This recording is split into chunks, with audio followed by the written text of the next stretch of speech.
அஸ்ஸலாமு அலைக்கும். Hi dears, welcome back to our channel Arfan creation. எல்லாரும் எப்படி இருக்கீங்க? அல்ஹம்துலில்லாஹ் எல்லாரும் ரொம்ப நல்லா இருக்கீங்க அப்படின்னு நம்புகிறேன். இன்றைக்கி நான் உங்ககிட்ட என்ன ஷேர் பண்ணிக்க போகிறேன்னா, வீட்டிலே பண்ணக்கூடிய ப்ரௌனி கேக் எப்படி பண்ணலான்னு தான் பார்க்க போகிறோம். இந்த கேக் பண்ணுறதுக்கு கண்டிப்பாக ஓவன் வேணாம், சாக்லேட் வேணாம், ஈஸியாக வீட்டிலே பண்ணிடலாம். எப்படி பண்ணுறதுன்னு பார்க்கலாம் வாங்க.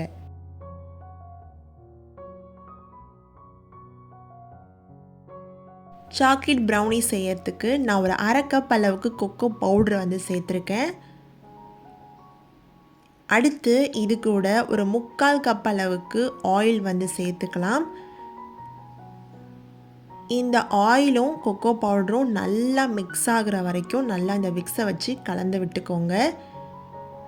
இது எப்படி இருக்குன்னு பார்த்தீங்கன்னா, பட்டரையும் சாக்லேட்டையும் மெல்ட் பண்ணால் எப்படி இருக்குமோ அந்த மாதிரி ஒரு பக்குவத்தில் இருக்கும்.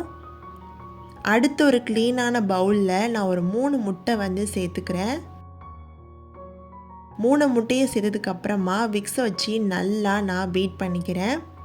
இப்போது இதில் லைட்டாக பபிள்ஸ் வந்ததும் நான் 1/2 கப் அளவுக்கு ஒயிட் சுகர் வந்து சேர்த்துக்கிறேன். ஒயிட் சுகர் சேர்த்ததுக்கப்புறமா முட்டையும் ஒயிட் சுகரும் நல்லா கரைஞ்சி ஒரு க்ரீமியான பக்குவத்தில் வர வரைக்கும் விக்ஸை வச்சு நல்லா பீட் பண்ணிக்கோங்க. நீங்கள் சேர்க்குற சீனி பெரிய கிறிஸ்டலாக இருந்தது அப்படின்னா பவுட்ரு பண்ணி நீங்கள் சேர்த்துக்கலாம்.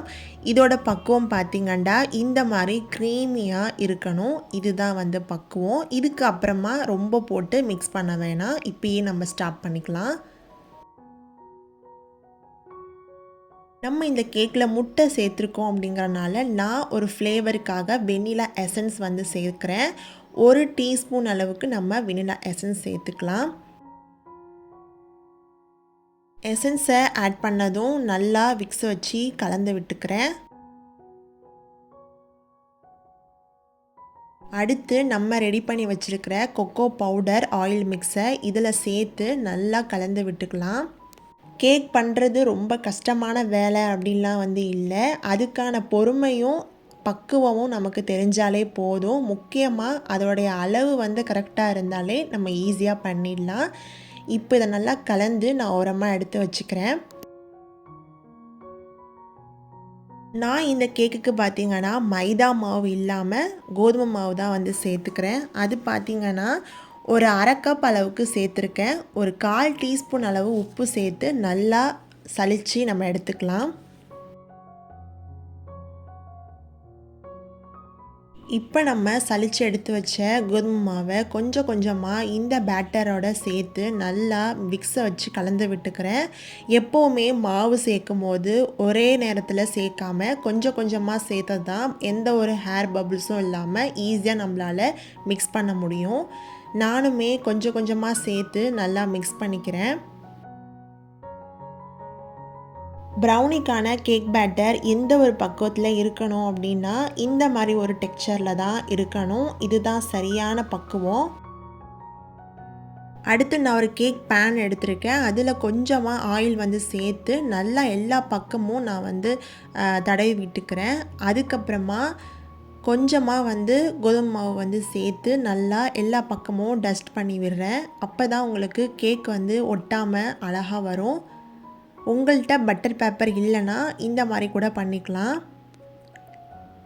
இப்போ நம்ம இதில் ப்ரௌனிக்கான கேக் பேட்டரை சேர்த்துக்கலாம். சேர்த்துட்டு நல்லா ஒன்ஸ் வந்து தட்டி விட்டுக்கோங்க. எந்த ஒரு ஏர் பபிள்ஸும் உள்ளே போகாத மாதிரி.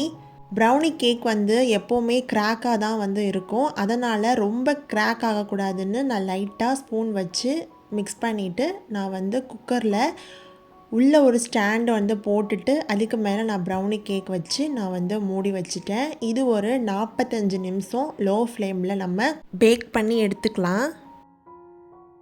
போன வ்ளாகில் சமிஹென்னால் 20 days online mehndi master class வந்து எடுக்க போகிறோம். அதுவும் ஜனவரி 1 ஸ்டார்ட் பண்ண போகிறோன்னு சொல்லியிருப்பேன். நிறையா பேர் வந்து அதை பார்த்துட்டு ஜாயின் பண்ணிகிட்ருக்காங்க. நீங்களும் இந்த கோர்ஸில் ஜாயின் பண்ணணும் அப்படின்னா கீழே டிஸ்கிரிப்ஷனில் வாட்ஸ்அப் குரூப் லிங்க் வந்து கொடுத்துருக்கேன். அந்த குரூப்பில் நீங்கள் தாராளமாக ஜாயின் பண்ணிக்கலாம். இந்த கோர்ஸில் 1-on-1 கிளாஸுமே அவைலபிளாக இருக்குது. அதனால் உங்களுடைய கம்ஃபர்டபுளான டைமில் நீங்கள் இந்த கோர்ஸை கம்ப்ளீட் பண்ணவும் ரொம்பவே ஈஸியாகவும் இருக்கும்.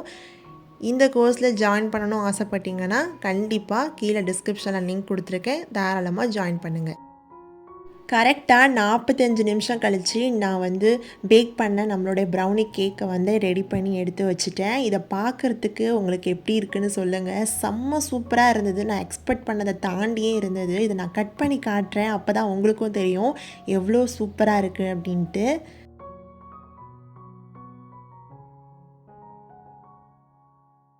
இந்த ப்ரௌனி கேக்கோட சீக்ரெட்டே பார்த்தீங்கன்னா கொக்கோ பவுடர் தான். நம்ம சாக்லேட் வச்சு ஒரு ப்ரௌனி கேக் வந்து பண்ணால் எந்த அளவுக்கு பர்ஃபெக்டாக இருக்குமோ அதே போல் தான் இந்த ப்ரௌனி கேக்கும் பர்ஃபெக்டாகவே வந்து பேக் ஆகிருந்தது. எனக்கு ரொம்பவே பிடிச்சிருந்தது. ஒரு கேக் பண்ணுறோம் அப்படின்னா சூடாக சாப்பிட்றத தாண்டி கொஞ்சம் லேட்டாக ஒரு 1 ஹவர் 2 ஹவருக்கு அப்புறமா சாப்பிட்டு பாருங்கள், அந்த அளவுக்கு எம்மியாக இருக்கும். இன்ஷா அல்லாஹ் இந்த ப்ரௌனி கேக்கை நீங்களும் உங்கள் வீட்டில் செஞ்சு பார்த்துட்டு எப்படி வந்துச்சு அப்படிங்கிறத என் கூட மறக்காமல் கமெண்ட் பாக்ஸில் ஷேர் பண்ணுங்கள். எனக்கும் ரொம்ப ஹாப்பியாக இருக்கும். இந்த வீடியோ உங்களுக்கு பிடிச்சிருந்தா மறக்காமல் லைக் பண்ணுங்கள், உங்கள் ஃப்ரெண்ட்ஸ் அண்ட் ஃபேமிலிக்கும் மறக்காமல் ஷேர் பண்ணுங்கள், மறக்காமல் கமெண்ட் பண்ணுங்கள்.